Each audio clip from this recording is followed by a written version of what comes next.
모두 안녕하세요.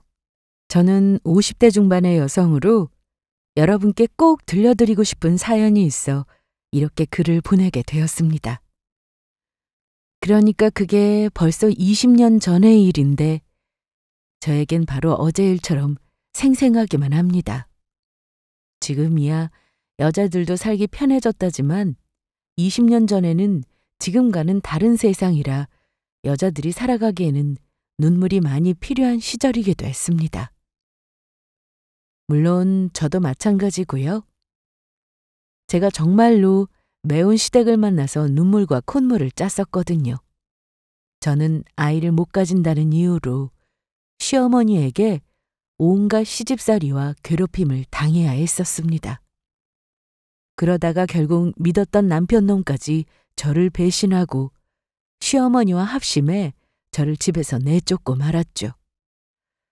그때 정말 딱 죽고 싶은 심정이었는데 모든 걸 자포자기한 순간 저에게 정말 꿈 같은 일이 일어나게 되었습니다. 저는 사실 어린 시절 부모님이 돌아가시고 고아로 살았었는데 돌아가신 줄 알았던 부모님이 살아계셨던 겁니다. 그리고 저는 부모님의 도움으로 남편놈과 시어머니에게 제대로 된 복수를 하게 되었습니다. 사실 전 어렸을 적에 유복한 가정 환경에서 부모님과 행복하게 살았었습니다. 그런데 제가 한 7살 때쯤의 일이었던 것 같은데 제가 밖에서 친구들이랑 놀고 있는데 엄마랑 가깝게 지내던 제가 이모라고 부르던 엄마 친구분이 저에게 말을 시켰던 거예요. 엄마랑 아빠가 저를 찾는다면서요. 그때 저는 어린 나이이기도 했고 평소 이모가 절 무척 예뻐해 주었기에 저는 아무런 의심 없이 그 이모를 따라가게 되었어요. 그런데 이모는 집이 아니라 저를 버스랑 기차까지 타고 아주 멀리 데리고 갔습니다. 그리곤 제가 엄마랑 아빠를 찾자 갑자기 저희 부모님이 돌아가셨다고 하더라고요. 그러면서 사람들이 저를 이모에게 맡겼다면서 이젠 자기랑 살아야 한다고 이야기했었습니다. 부모님이 갑자기 돌아가셨다는 말에 그때는 큰 충격을 받고 얼마나 울었는지 모릅니다. 그러다가 제가 매일 우니 이모가 짜증을 내서 나중에는 이불 속에서 몰래 눈물을 훔쳐야만 했어요. 그러던 어느 날 이모는 저와 갈 데가 있다고 제 짐을 싸서 외출을 하더니 저를 버스터미널 역에 버리고 사라지고 말았어요.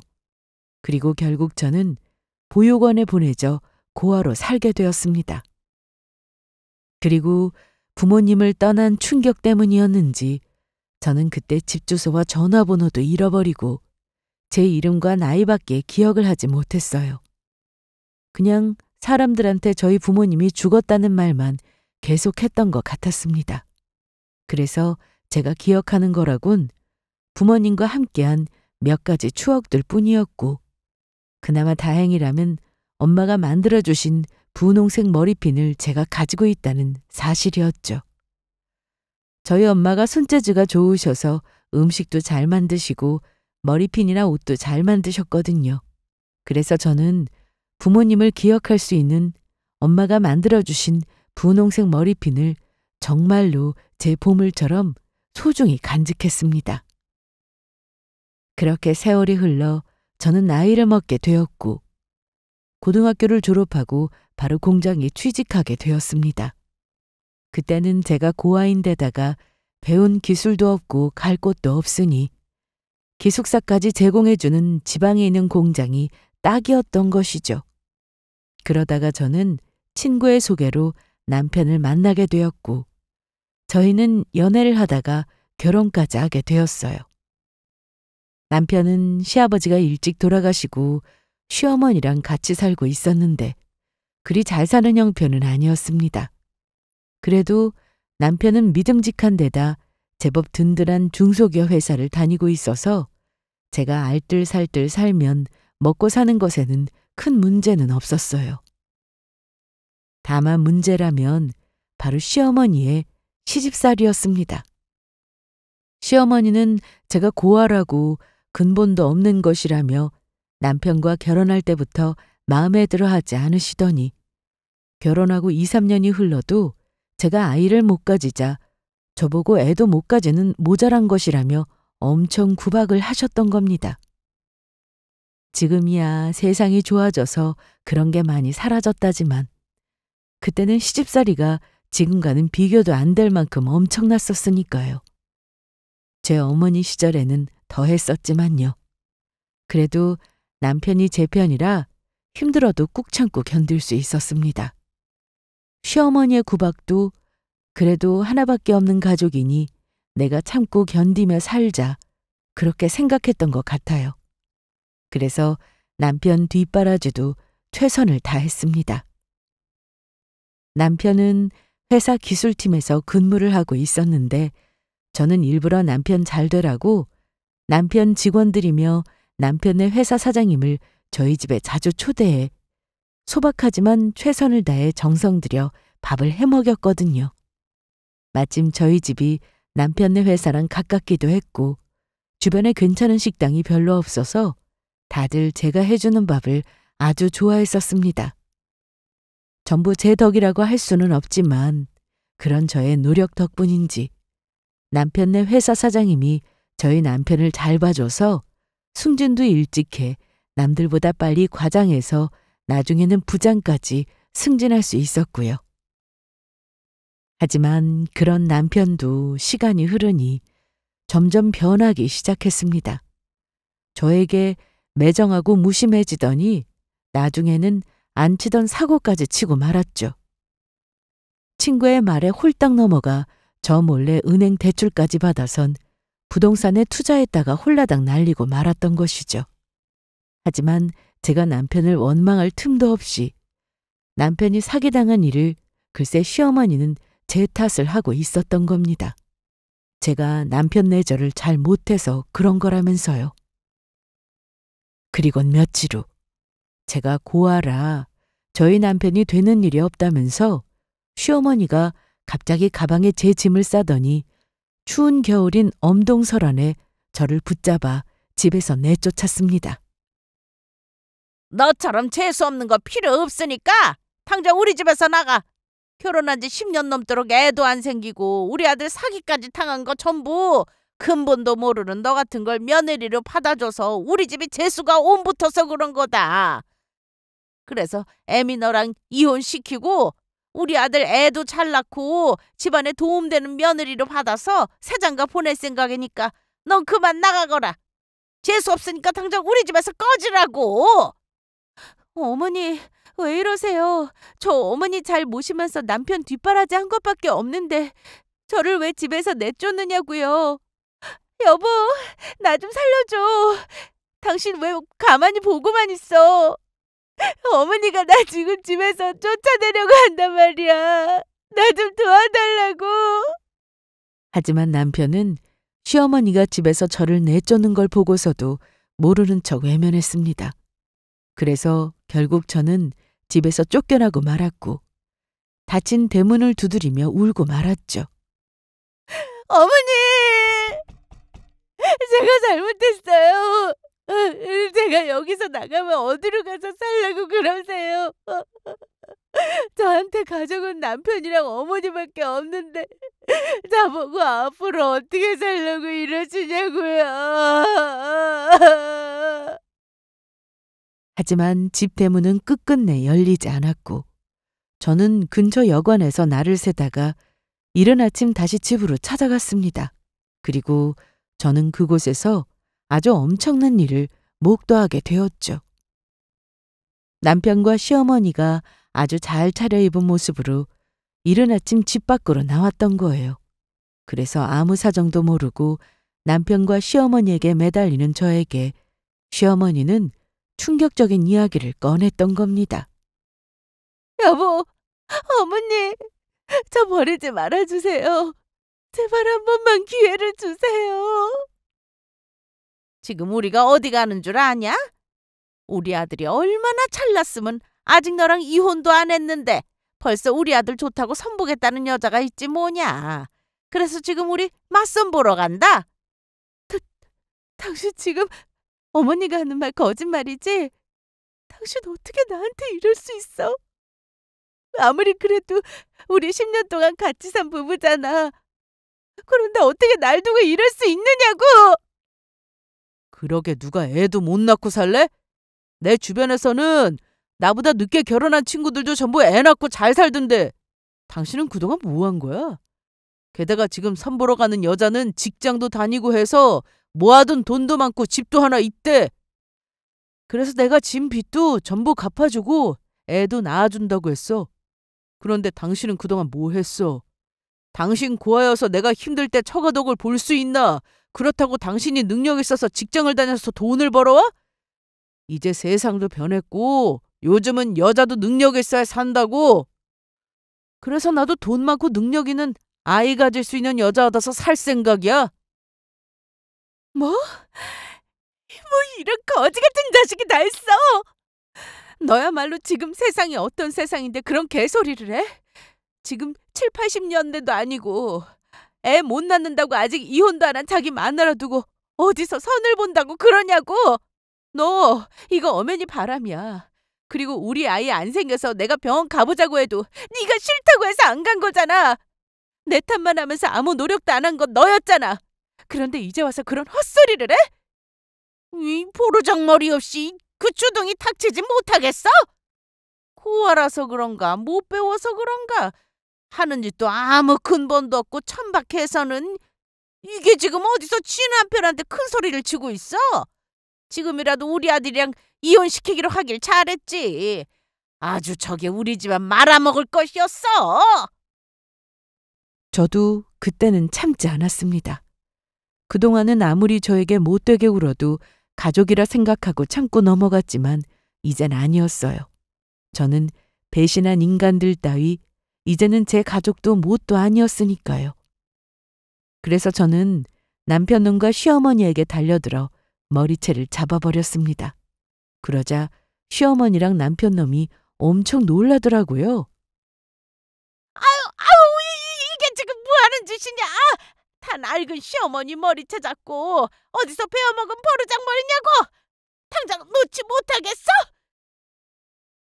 당신 지금 나랑 장난해? 어떻게 남편 머리채를 잡아? 어디서 놓지 못해? 못 넣겠다 이것들아. 결혼해서 지금까지 평생 노예처럼 부려먹으면서 살더니 이제 필요 없어지니까 나를 헌신짝처럼 버리겠다고? 이럴 거면 내가 한 살이라도 어릴 때 놔주던지. 왜 다 늙어서 아줌마 되니까 놔주는데? 니들이 그러고도 사람이야? 그리고 야 할망구야! 지금 여기서 시어머니 소리가 나와? 나 당신 아들이랑 이혼시킬 거라며. 그러면 이제 남남인데 무슨 시어머니야? 나 고아라서 근본도 없어서 버르장머리 없으니까 그러면 할망구 당신이랑 당신 아들 머리끄덩이 잡아도 되는 거지? 어디 그동안 당한 내 울분과 서름들 다 갚아주마! 그날 정말로 시어머니와 남편놈과 함께 피 터지게 싸웠습니다. 나중에는 주민신고로 경찰들까지 와서 말리고 난리도 아니었어요. 그래서 결국 파출소까지 가서 시어머니랑 남편놈이 저를 고소하겠다고 난리를 피웠지만 저도 맞은 게 있고 경찰관님은 쌍방폭행이라며 가족끼리 그러지 말고 해결하라는 식으로 나오셨죠. 쌍방폭행은 무슨 쌍방폭행? 이봐 경찰날이. 이게 먼저 시어머니 나를 공격했다고? 어디 며느리 주제 지 시애미 머리채를 잡고 대들어? 저게 사람이야? 이래서 내가 근본 없는 것을 며느리로 받아주면 안 되었는데 부모도 모르는 고아인 걸 불쌍해서 걷어줬더니 내가 이렇게 며느리한테 맞고 살아. 고아라고 해서 그동안 불쌍해서 내가 진짜 내 친딸처럼 보살피고 돌봐줬는데 어떻게 이럴 수가 있느냐고. 어머니, 어디서 거짓말이세요? 아이 못 낳는 것도 내 탓, 남편이 사기당해서 빚진 것도 내 탓. 그래서 남편 빚 갚아주기로 한 여자한테 새 장가 보내겠다고 아직 이혼도 안 한 저 내쫓았던 거잖아요. 이 양심도 없는 짐승만도 못한 것들아! 저는 일부러 남편놈과 시어머니한테 쪽팔려 보라고 파출소가 떠나가도록 고래고래 소리를 지르면서 그동안 제가 시집와서 당한 이야기들까지 전부 해버렸습니다. 그러자 파출소에 있던 사람들이며 경찰관들 모두 남편과 시어머니를 이상한 눈초리로 보며 놀라 수군거리기 시작했죠. 시어머니는 이혼도 안 한 저희 남편을 데리고 맞선 보러 가려고 했으니까요. 경찰관님도 어이가 없었는지 저희 남편과 시어머니에게 물어보더라고요. 남편분, 아내분 말이 사실입니까? 아직 두 분 이혼도 안 했는데 아내분 두고 어머니랑 맞선 보러 가려고 했어요? 맞선 본다고 처벌되는 거 아니지만 어떻게 아직 이혼도 안 한 상태에서 조강지쳐 두고 어머니랑 같이 다른 여자 선보러 갈 생각을 합니까? 지금 그게 상식적으로 말이 된다고 생각하세요? 지금 상황에서야 처벌은 안 되겠지만 만약 여기서 부인분이랑 이혼도 안 하시고 다른 여자 만나서 바람 피워서 선 넘으시면 간통죄로 고소당할 수도 있다는 거 잘 아시죠? 그러면 남편분 아내분에게 고소당할 수 있습니다. 이거 명백히 범죄라고요. 나 참 아직 이혼도 안 했는데 그동안 열심히 뒷바라지하면서 시어머니 모신 조강지처 내쫓고 다른 여자 만난다고 맞선이나 보러 간다고 하고 경찰 생활하면서 이꼴저꼴 많이 봤지만 이런 경우는 또 처음이네. 요즘 세상이 어떤 세상인데 이거는 완전히 신문에 나올 일이네. 경찰관님뿐만 아니라 주변에 있던 사람들까지 시어머니와 남편을 한심하다는 눈초리로 바라보자 두 사람도 쪽팔린 건 알았는지 얼굴이 빨개져서는 저를 고소하지 않겠다면서 파출소에서 도망치듯 나가버리더라고요. 그 모습에 저는 서러워서 펑펑 울고 말았고 제 사정을 알게 된 경찰관님들이 제가 안 되었는지 저를 위로해 주었습니다. 그리곤 파출소 안에 있던 경찰관님들이 돈을 모아서 저에게 주었습니다. 이 돈으로 며칠 생활하면서 얼른 일자리 알아보고 새 출발하라면서요. 그때 갑자기 집에서 쫓겨나서 지갑에 있는 돈 빼고 제 수중에 돈이 얼마 없었거든요. 시어머니와 남편을 보더니 저런 인간들이랑은 하루라도 빨리 인연을 끊는 게 좋겠다며 저를 위해서라도 갈라서는 게 좋겠다고 하시더라고요. 그래서 저도 이미 맞선 보러 나가는 남편과 이혼을 결심했던 터라 그러겠다고 말씀드리면서 주신 돈은 제가 돈을 벌면 꼭 갚겠다고 하고 파출소를 나오게 되었습니다. 그래서 파출소를 나와서 길에 서 있는데 어디 갈 데도 없고 정말 막막하더라고요. 그러다가 고등학교 시절 사귀었던 친구 중에 아직 연락하며 지내고 있던 저와 친했던 단짝 친구가 생각났습니다. 시집을 가서 서울에서 살고 있는데 그 친구 말이 서울에는 공장도 많고 일할 곳도 많다는 이야기를 들었거든요. 그래서 친구에게 제 사정을 말하고 부탁을 해서 친구가 다니는 공장에서 일을 하기로 하고 무작정 서울로 올라가게 되었죠. 그런데 서울역에 도착하니 갑자기 너무 허기가 지고 배가 고팠던 겁니다. 며칠을 굶고 지내다가 그제야 밥 먹을 생각이 났던 거죠. 그래서 서울역 근처 식당에 들어가 우동을 사 먹고 나오는데 땅에 떨어진 전단지를 우연히 발견하게 되었습니다.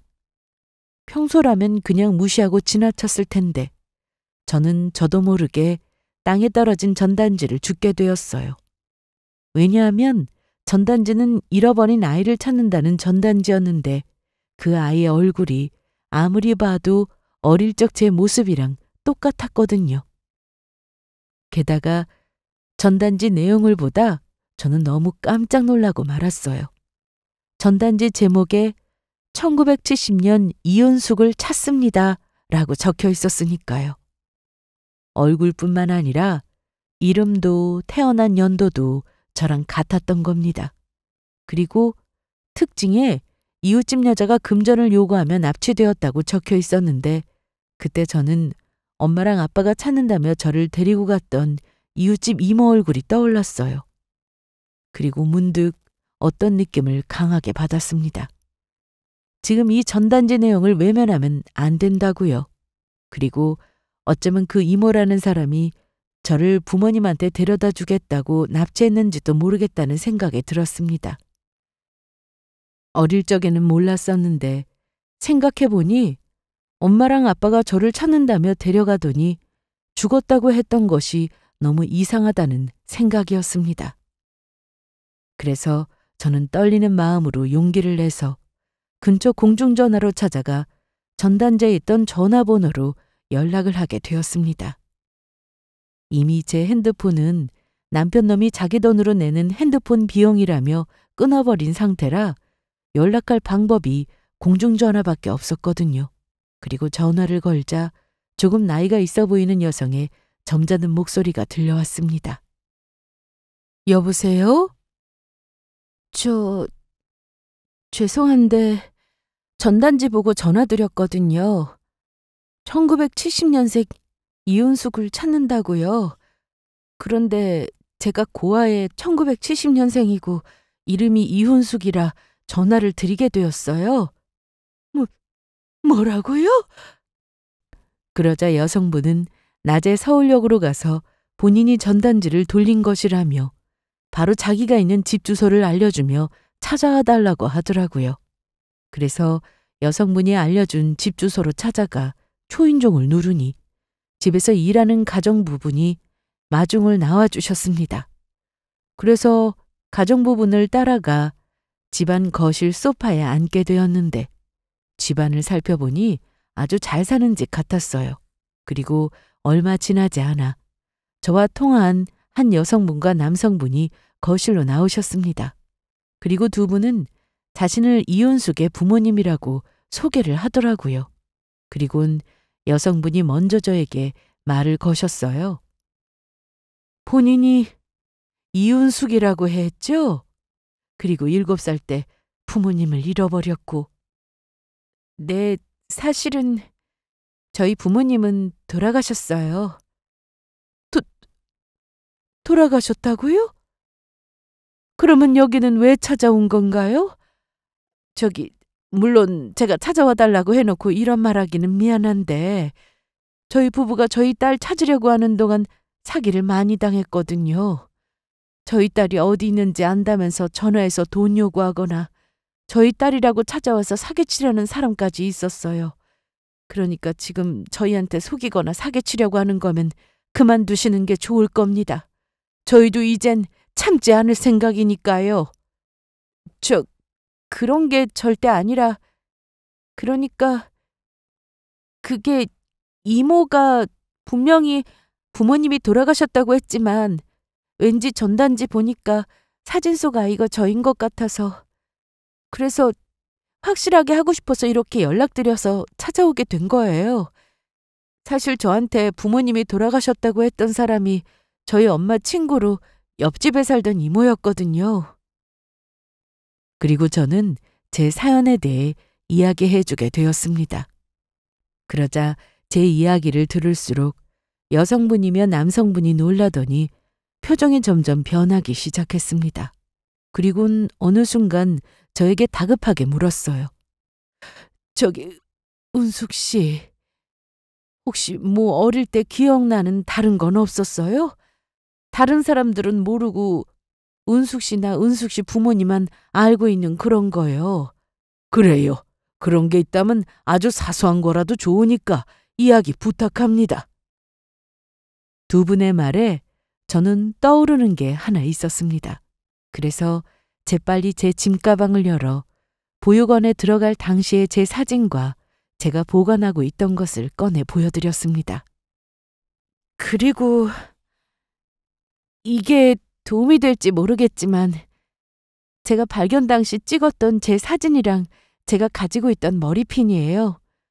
엄마가 손재주가 좋으셔서 제 옷이나 머리핀 같은 걸 잘 만들어주셨는데 이건 저희 엄마가 저에게 만들어주셨던 것으로 많이 낡았긴 했지만 제가 보물처럼 소중히 보관하고 있는 것이에요. 그리고 남성분과 여성분이 제 사진과 머리핀을 보시더니 눈시울이 붉히기 시작했습니다. 그리고는 여성분이 떨리는 음성으로 말씀하셨어요. 이건 내가 우리 은숙이한테 만들어줬던 핀인데 사진도 우리 은숙이가 맞고, 그러면 네가 정말 우리 딸 은숙이가 맞는 거니? 정말 내 딸 은숙인 거야? 아유, 은숙아. 우리 운석이 죽은 줄만 알았는데 포기하지 않으니까 이렇게 찾게 되네. 아이고 내 새끼, 내 소중한 아가. 그리고 남성분과 여성분이 저를 와락 껴안고 울기 시작했습니다. 그제야 떠오르지 않던 엄마 아빠의 얼굴이 어렴풋이 떠오르기 시작했어요. 그리고 저를 있는 힘껏 껴안는 따스한 품에 두 분이 정말 제 부모님이란 사실을 깨닫게 되었죠. 그래서 저도 그만 그 자리에서 펑펑 울고 말았어요. 정말 엄마 아빠예요? 정말 우리 엄마 아빠야? 우리 엄마 아빠가 맞느냐고. 그래 이놈아, 아빠랑 엄마 너를 얼마나 찾았는데, 얼마나 보고 싶었는데. 아이고, 우리 딸을 이렇게 찾네. 하느님, 부처님, 뭐든 아무튼 우리 딸 찾게 해주셔서 정말 감사합니다. 감사합니다. 엄마 아빠 죽은 게 아니었어. 정말로 살아있었어. 엄마 아빠.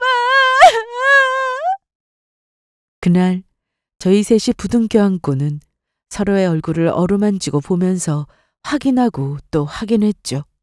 그리고 제가 어떻게 해서 부모님을 잃어버리게 되었는지 그 이유를 정확하게 알게 되었습니다. 알고 보니 엄마 친구였던 이모 불렀던 사람은 빚이 많아서 빚쟁이들에게 시달리다가 도망치는 와중에 저를 납치해 데리고 갔던 것이더라고요. 저희 집이 잘 산다는 걸 알고 저를 납치해 부모님에게 돈을 요구할 생각이었던 겁니다. 그러다가 부모님이 경찰에 신고를 하면서 이 일이 꼬이니 저를 버스터미널에 버리고 도망을 갔던 것이고요. 그래서 부모님은 절 찾기 위해 그 이모를 찾아다녔는데 몇 년 후 이모를 찾았을 때는 무연고자로 이미 교통사고로 사망한 상태라 이 세상에 없는 사람이었습니다. 그래서 저를 찾을 길도 없었고 주변에서는 제가 죽었을 거라고 했지만 부모님은 저를 포기하지 않고 계속 찾고 있었던 것입니다. 그리고 들어보니 부모님은 제가 다시 집으로 돌아올 걸 생각해 제가 어린 시절 살던 집에서 이사하지 않고 살고 계셨어요. 그래서 제 방도 어린 시절 그 모습 그대로였고요.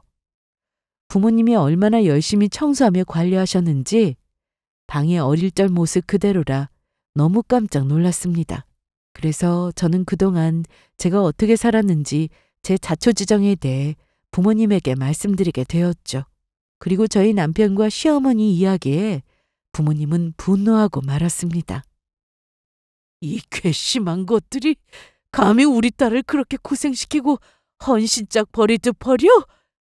아이고, 우리 딸이 거기서 그렇게 고생하는 줄도 모르고 우리만 편하게 살고 있었네. 엄마가 우리 딸한테 미안해서 어떡해. 아니에요. 이렇게 두 분 다시 만나게 된 것만으로도 저는 이미 충분히 행복한걸요. 두 분 만난 것만으로도 저 고생했던 것 전부 보상받은 기분이에요. 저한테는 지금 이렇게 함께 있을 수 있는 부모님이 곁에 있는 것만으로도 행복해요. 내 절대 그것들 내가 가만히 두지 않을 거다. 내 딸 데리고 가서 고생시킨 것도 모자라 다른 며느리 드리겠다고 이혼도 안 한 내 딸을 엄동설원에 쫓아내다니, 그게 죽으라고 하는 것과 뭐가 달라? 내가 그것들 우리 딸한테 못된 짓 한 대가 톡톡히 받게 하겠어. 어디 죽어보라고. 그리고 아빠는 저희 남편에 대한 뒷조사를 시작하셨습니다. 그리고 알게 된 아주 놀랄만한 깜짝 놀랄 소식이 있었어요. 남편 놈이 다니던 회사가 지방에서 아빠네 회사로 물건을 납품하던 회사였던 겁니다. 저희 아빠는 큰 회사는 아니지만 전자제품을 만드는 회사를 운영하고 계셨는데 제품에 들어가는 일부 부속품을 남편 놈 회사에서 납품받고 있었던 거죠. 게다가 얼마 있으면 남편네 회사와 계약 기간이 만료가 되어 재계약을 할 시기가 다가오고 있었어요. 그래서 저희 아빠는 저희 남편의 이유를 들어서 남편 놈이 다니던 회사와 재계약을 안 하겠다고 알릴 예정이었습니다. 남편 놈과 시어머니가 작당하고 저를 괴롭힌 사실을 이유로 들어서요. 어차피 남편 놈네 회사와 계약도 곧 끝나겠다. 계약 기간이 끝나서 그냥 재계약을 안 하겠다는 것뿐이니 법적으로도 아무 문제 될 것도 없었고요. 아빠는 그렇게 남편 놈을 저를 배신한 대가로 저 대신 복수를 해주며 제대로 남편 놈을 곤란하게 만들어 혼내줄 예정이었습니다. 그리고 그 전에 마지막으로 저는 남편 놈에게 전화를 걸게 되었어요. 일단은 남편 놈이 이혼을 하자며 저를 집에서 내쫓았으니 그에 대한 대답을 해주기 위해서였어요. 난데 할 말이 있어서 전화했어. 네가 말하는 그 이혼 하자. 나도 더는 달면 삼키고 쓰면 뱉는 너 같은 놈이랑 살고 싶지 않으니까 우리 그만 끝내자고. 그러면 당연히 이혼해야지. 나랑 안 하려고 했냐? 안 그래도 네가 나랑 이혼 안 해준다고 하면 어떻게든 너 찾아서 이혼하자고 말하려고 했다. 그런데 나 그냥은 이혼 못 해줘. 내가 변호사 선임해서 너랑 이혼하면서 소송 걸어서 재산 분할이랑 위자료 받아낼 거야. 그동안 내가 너 뒷바라지하고 시어머니 모시고 살면서 내 청춘 다 바쳐서 희생한 대가 다 받아낼 거라고. 내가 벌어다 주는 돈으로 그동안 공짜로 호의호식하면서 편하게 먹고 살았던 사람이 누군데 어디서 소송을 해서 재산 분할이랑 위자료를 받겠다는 헛소리를 해. 그게 네 마음대로 될 것 같아? 네가 아직 세상을 모르는 것 같은데 꿈 깨라. 이 세상에 너처럼 고아에 가진 것도 없는 늙은 여자 편들어줄 사람 아무도 없으니까. 그리고 이런 한 장 없이 집에서 쫓겨난 주제에 네가 무슨 재주로 변호사를 구해? 아, 몰랐냐? 나 이제 부모님 찾았어. 우리 부모님 돌아가셨는지 알았는데 그동안 나를 찾고 계셨더라고. 우리 부모님이 변호사까지 선임해서 나 도와주기로 했어. 웃기고 있네. 네가 진짜로 부모를 찾았다고 해도 어린 자식 버릴 정도였으면 그 부모야 뻔하지.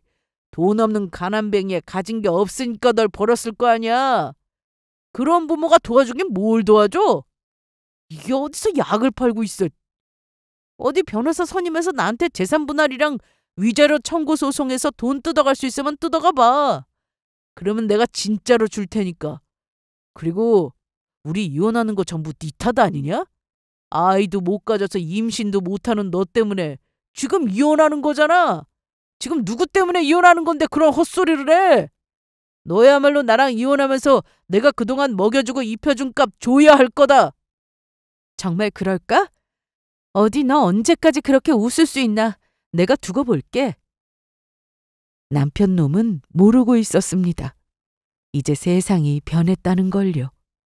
물론 그때야 지금보다 여자들이 힘을 못 쓸 때이긴 했지만 그래도 이혼 소송하면 재산 분할이랑 위자료도 받아낼 수 있을 때였거든요. 요즘만큼은 아니었지만 어느 정도 일정 부분 인정해 주는 것이 있어서 많은 돈은 아니라고 해도 마음만 먹으면 얼마든지 받아낼 수 있었어요. 그래서 부모님을 만나 저에게 돈이 필요 없게 된 상황이었지만 적은 돈이라도 남편 놈이며 시어머니며 저에게 악하게 군 것에 대한 벌이라고 생각하고 이혼 소송을 하면서 재산 분할과 위자료를 받아낼 생각이었습니다. 그래야 두 사람이 자신들이 잘못했다는 걸 깨닫게 될 테니까요. 그리고 마침내 그날이 찾아왔습니다. 저희 아빠가 남편놈에게 저 대신 제대로 복수해 줄 날 말입니다. 그래서 저는 그때 아빠가 불러서 아빠 회사로 가게 되었어요. 그날이 아빠가 남편놈 회사랑 재계약 연장 날을 얼마 앞둔 시점이었는데 아빠는 제가 보는 앞에서 남편 회사의 사장님에게 전화를 걸었습니다. 그러자 저희 아빠의 전화에 남편 회사 사장님이 바로 전화를 받으시더라고요. 최 사장 난데 그동안 잘 지냈나? 이 대표님 직접 연락 주시고 정말 감사합니다. 저야 뭐 이 대표님께서 신경 써주신 덕분에 늘 잘 지내고 있죠. 그런데 어차피 얼마 후면 제가 대표님 뵈러 서울로 올라갈 예정인데 어쩐 일로 전화 주신 겁니까? 무슨 따로 하실 말씀이라도 있는 건지요? 그게 다른 게 아니라 내가 자네한테 기니할 아주 중요한 이야기가 있어서 말이야. 중요한 이야기라면 어떤 이야기인지. 자네 회사랑 나랑 한도에 거래하면서 일한 사이도 아니고 이런 말하기 정말 미안하긴 한데 아무래도 앞으로 자네 회사랑 더는 거래를 못할 것 같네. 예? 그게 무슨 말씀이신지요? 혹시 저희 회사의 물건에 문제라도 있었던 겁니까? 뭐든 말씀하시면 저희 쪽에서 고치도록 하겠습니다. 저희 회사 매출의 절반이 이 대표님 회사에서 나오는 건데 이렇게 끝내시면 저나 저희 회사나 전부 죽습니다. 그러니 이렇게 부탁드리니 제발 한 번만 기회를 주십시오. 솔직히 말해서 아주 큰 문제가 자네 회사에 있는 게 맞네.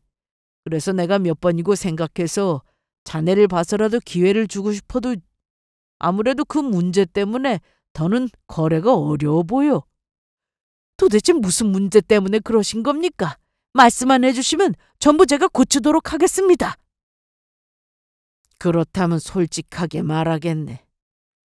자네 회사 다니는 직원 중에 우리 딸 남편이 있는데 내 딸이 어렵게 뒷바라지에서 기껏 사람 만들어주고 혼자 있는 시어머니까지 온갖 고생 다 하면서 모시고 살았더니 그 시어머니란 사람이 내 딸을 추운 한겨울에 집에서 내쫓았지 뭔가. 그것도 내 딸이랑 결혼해서 자기 집안에 되는 일이 없다면서 지 아들이 사기당한 걸 내 딸 탓까지 하면서 말이네. 게다가 남편 놈은 내 딸이랑 이혼도 하기 전에 시어머니가 소개해준 다른 여자랑 맞선까지 보려고 했다더군. 맞선 볼 여자가 직장도 다니고 집도 있다면서 사기당한 사위놈 빚을 전부 갚아주기로 했다면서 말이야.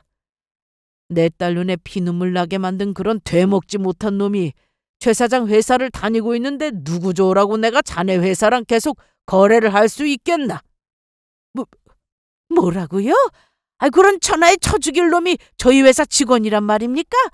아무리 돈이 좋아도 그렇지 어떻게 그렇게 고생한 조강지처를 버리고 다른 여자랑 새 출발할 생각을 할 수 있단 말입니까?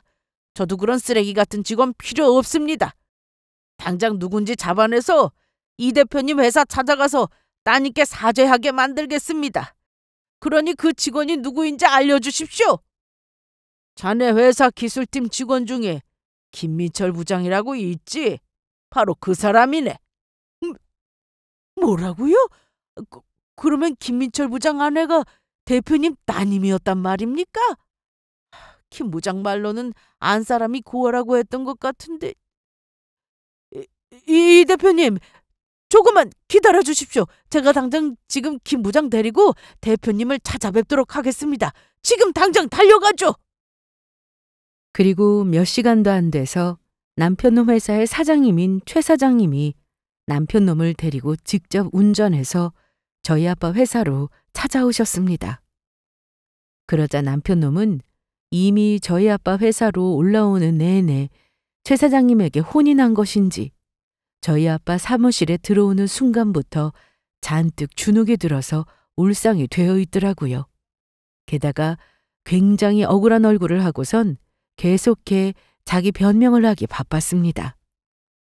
사장님께서 무슨 오해를 하신 건지 모르겠지만 저는 절대로 그런 사람 아닙니다. 저희 집사람이야말로 제가 붙잡는데도 갑자기 저랑 같이 살기 싫다면서 자기가 짐 싸서 집 나간 거라고요. 게다가 저희 집사람이 여기 회사 대표님 따님이라니 진짜 이건 말이 안 됩니다. 그런 여자가 뭐하러 저 같은 놈이랑 결혼해서 같이 살겠습니까? 그거야 이 대표님 따님을 직접 뵈면 알게 되겠지. 지금 누가 거짓말을 하고 있는지 만약 자네가 한 모든 말이 거짓말이라면 우리 회사에서 옷벗을 각오해야 할 거야. 그럼요. 장단컨대 이 대표님 따님이 저희 집사람일 리가 절대 없습니다. 만약에 이 대표님 따님이 저희 집사람이라면 제가 사표를 쓰고 회사를 나가도록 하겠습니다. 하지만 상황이 역정된 것은 남편놈이 저희 아빠 사무실에 들어와 제 얼굴을 확인한 순간부터였어요. 남편놈은 제 얼굴을 보자마자 새파랗게 질려서는 질겁하고 말았습니다. 저를 보는데 꼭 죽은 귀신 얼굴을 보는 듯한 표정이었죠. 뭐? 내가 살기 싫다고 직접 짐을 싸서 집을 나가? 이게 지금 어디서 거짓말이야? 엄마야, 왜 당신이 여기 있는 건데? 당신이 여기는 무슨 일이야? 무슨 일이긴. 너 내가 했던 말 벌써 잊은 거니? 내가 저번 통화로 이야기했었지? 우리 부모님 찾았다고. 여기 회사가 우리 아빠 회사야. 그러면 그때 찾았다는 부모님이 여기 회사 대표님이었단 말이야? 정말 여기 대표님이 당신 아빠가 맞느냐고. 그것도 모르고 엄마가 당신 쫓아낼 때 모른 척하고 다른 여자랑 맞선까지 보려고 했는데. 여보, 그러면 나는 어떻게 되는 거야? 정말 나 이대로 회사 잘리는 거야? 너 내가 전부 똑똑히 기억해. 어머니가 그 추운 날 나 내쫓는데도 너 남의 일 보듯 했었지? 그것도 모자라 나랑 이혼도 안 하고 나 아이 안 생긴다고 네가 사기당해서 생긴 빚 갚아보겠다며 시어머니랑 같이 다른 여자랑 맞선 보러 가려고 했었잖아. 지가 어떻게 그래? 어머니가 나 시집살이 시키면서 고아라고 무시하고 괴롭혀도 난 너만 믿고 꾹 참고 버티면서 살았어. 아무리 그래도 가족이니까 괜찮다고, 너만 변하지 않으면 버틸 수 있다고 생각하면서 살았다고. 그런데 네가 나 배신했지? 넌 사람도 아니야. 여보, 내가 미안해. 전부 잘못했어. 당신이 나랑 결혼해서 고생한 거 전부 알고 있었는데 내가 너무 마음이 급하다 보니까 그만 마음이 흔들렸던 것뿐이라고. 당신이 이렇게 큰 회사 대표님 딸인 거 알았으면 난 절대 당신 배신 안 했어. 당신이랑 이혼할 생각도 안 하고 계속 살았을 거라고. 그러니까 나 제발 한 번만 봐주면 안 될까? 당신이 여기서 나 버리면 나 정말로 회사에서도 잘리고 끝장이란 말이야. 나 때문에 당신 아버지가 우리 회사랑 재계약도 안 한다고 하는데 우리 사장님이 날 가만두겠냐고. 그거야 네가 알아서 할 일이고. 당신 벌써 내가 했던 말 잊었어? 나 네 놈이랑 이혼하면서 소송해서 재산 분할도 하고 위자료도 전부 받아낼 거라고 했던 말. 나 그 말 거짓말 아니거든? 나 반드시 너랑 이혼하고 내가 그동안 너랑 살면서 고생했던 내 목 꼭 찾아서 챙길 거야. 그러자 저에게 매달리며 제 앞에서 무릎을 꿇는 남편 모습에 최 사장님이 말씀하셨습니다. 김 부장, 분명히 나한테 말했었지? 자네 집사람이 스스로 가방 써서 집 나간 거라면서. 만약 자네 집사람이 이 대표님 따님이 맞고 자네 한 말이 거짓말이라면 스스로 회사 나가겠다고. 그러니까 그 약속 반드시 지켜줘야겠네. 너처럼 고마움도 모르고 조강지처 배신하는 쓰레기 같은 놈 우리 회사 직원으로 둘 수 없으니까 당장 사표 써서 나가! 너 같은 놈 때문에 우리 회사까지 피해볼 수는 없다고. 기한은 이번 달 말까지야. 내 말 명심하도록 하게. 안 됩니다. 사장님, 한 번만 봐주세요. 회사에서 잘리면 저랑 저희 엄마는 뭐 먹고 살라고요. 제가 이래봬도 여기 회사 대표님 사위란 말입니다. 만약 저 자르기만 해보십시오. 나중에 저희 집사람이랑 다시 잘 되면 제가 당장 사장님 회사부터 칠 겁니다. 그리고 남편 놈의 말을 가만히 듣고 있던 저희 아빠는 앉아있던 소파에서 벌떡 일어나서 남편에게로 걸어갔습니다. 그러자 남편 놈이 눈치도 없이 저희 아빠한테까지 매달리라고 하더라고요. 장인어른, 처음 뵙겠습니다. 저 장인어른 사위 김민철이라고 합니다. 장인어른, 초면에 이런 말씀 드리기 뭐하지만 저희 사장님이 저 못 자르게 설득 좀 해주시면 안 되겠습니까? 그러면 제가 이혼 안 하고 집사람 데리고 살게요. 따님 이혼녀 소리 들어봤자 사람들한테 손가락질이나 더 당하겠습니까? 이렇게 부탁드려요. 그리고 저희 아빠는 남편 놈의 말이 끝나기가 무섭게 남편 놈의 뺨을 후려 갈겼죠. 뭐? 이런 미친놈이 다 있나? 네 놈이 그러고도 사람이야? 네 놈 뒷바라지하고 네 놈 엄마 모시느라 고생한 우리 딸 엄동설한에 버리려고 했던 너를 내가 도와줄 것 같아? 오갈 곳 없는 우리 은숙이를 그 추운 겨울날 내쫓은 것 자체가 죽으라고 한 거나 다름없다고. 요즘 세상에 누가 애 못 낳는다고 사람을 내쫓나? 그런데 내가 미쳤다고 네 놈을 도와? 네 놈은 내 딸 남편으로 내 사위로도 불합격이니까 다시는 그 꼴 보기 싫은 면상 내 앞에 안 보이는 게 좋을 거야. 만약 그랬다가는 인생의 진짜 쓴맛이 뭔지 보게 될 테니까 그렇게 알아! 사람들이 내 딸 이혼녀라고 욕하면 내가 품고 살면 그만이야! 결국 남편 놈은 그렇게 저희 아빠한테 제대로 혼이 난 후 아빠 회사에서 쫓겨나게 되었습니다. 처음에는 쫓겨나지 않으려고 애를 썼었지만 아빠 회사 직원들이 들어와서 잡고 나가는데 방법이 없었던 거죠. 남편 놈이 저희 아빠 회사에서 쫓겨나는 와중에도 저를 붙잡으려고 애썼지만 남편 놈이 제가 집에서 시어머니한테 쫓겨날 때 한 것처럼 저도 똑같이 모르는 척 해주었습니다. 그때 제 심정이 어땠는지 똑똑히 느껴보라고요. 그런데 남편 놈을 저희 아빠 회사에서 쫓겨내고 얼마 안 가 시어머니가 저를 직접 찾아왔더라고요. 그리고는 저에게 사과를 하며 남편과 다시 살아주면 안 되겠냐고 저에게 매달렸습니다. 저보고 애는 안 낳아도 되니 살아주기만 하라면서요. 그래서 저는 그런 시어머니를 향해 말했습니다. 이보세요. 이 노망난 미친 알망구야. 당신 나보고 불임이라고 하자 있는 인간이라고 했지? 그런데 일을 어쩌나. 사실 내가 당신 아들이랑 살 때 이미 병원 가서 진작 확인했었거든. 그런데 의사 선생님이 나보고 아주 건강하다면서 언제든지 임신할 수 있는 몸이라고 하더라고.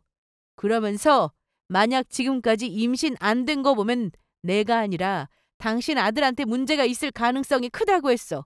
한마디로 당신 아들 불임이란 소리야. 그런데도 나는 당신 아들만 보고 그냥 살려고 했고 그놈의 아들 타령하면서 집안 대를 이어야 하느니 어쩌느니 짓거리더니 어디 자식도 못 낳는 당신 아들 데리고 평생 행복하게 잘 살아봐라. 뭐라고? 그러면 우리 아들이 고자란 소리야? 아이고 하늘도 무심하시지. 괜히 엄한 시집살이 시키다가 부자 며느리도 놓치고 아들 밥줄도 끊기고 대도 끊기게 생겼으니 내 인생은 망했네. 우리 집안은 망했다고. 그 후 저는 정말로 이혼 소송을 해서 전 남편 놈과 이혼하며 재산분할과 위자료를 받게 되었습니다.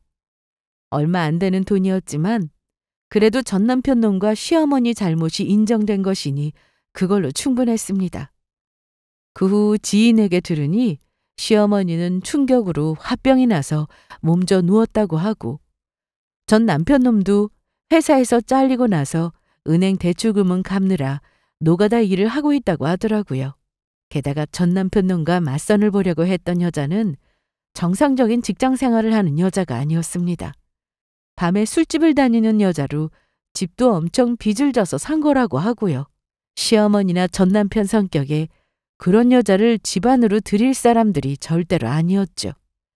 그리고 아빠는 전 남편이 나가고 최 사장님 회사랑 다시 재계약을 했습니다. 사실 아빠도 전 남편 놈을 혼내주기 위해 했던 말이지 최 사장님이 얼마나 성실한 분인지 잘 알고 있기에 거래를 끊을 생각은 없었다고 해요. 그렇게 저는 제가 고아라고 무시하고 못살게 굴던 남편과 시댁에 참교육을 하며 시원한 복수를 해주게 되었습니다. 그리고 제가 힘들 때 도와준 파출소를 찾아가 돈을 갚으며 감사 인사도 드렸습니다. 그리고 20년이 지난 저는 현재 재혼해서 잘 살고 있어요. 다시는 결혼을 안 할 생각이었는데 진심으로 나만 사랑해주는 남자를 만났거든요. 지금 남편은 고아였는데 자수성가한 사람으로 아빠 회사 거래처 사장이었어요. 전 부인이 결혼하고 얼마 안 돼서 아파서 세상을 떠났는데 아픈 와중에도 그 병간호를 다 했던 사람이었죠. 남편은 저를 보고 첫눈에 반했는데 거래처 대표님의 딸이니 쉽게 말을 못 붙이다가 아빠가 눈치를 채고 저와 지금의 남편을 연결해 주었던 겁니다. 그래서 저는 재혼을 해서 애도 낳고 남편과 오순도순 잘 살고 있습니다. 물론 부모님도 자주 찾아뵙고 있고요. 제 인생에 뒤늦게 행복이 찾아왔지만 그러기에 더욱 소중하고 감사함을 느끼고 사는 것 같습니다. 여러분도 하루하루 행복하시길 진심으로 바라겠습니다. 감사합니다.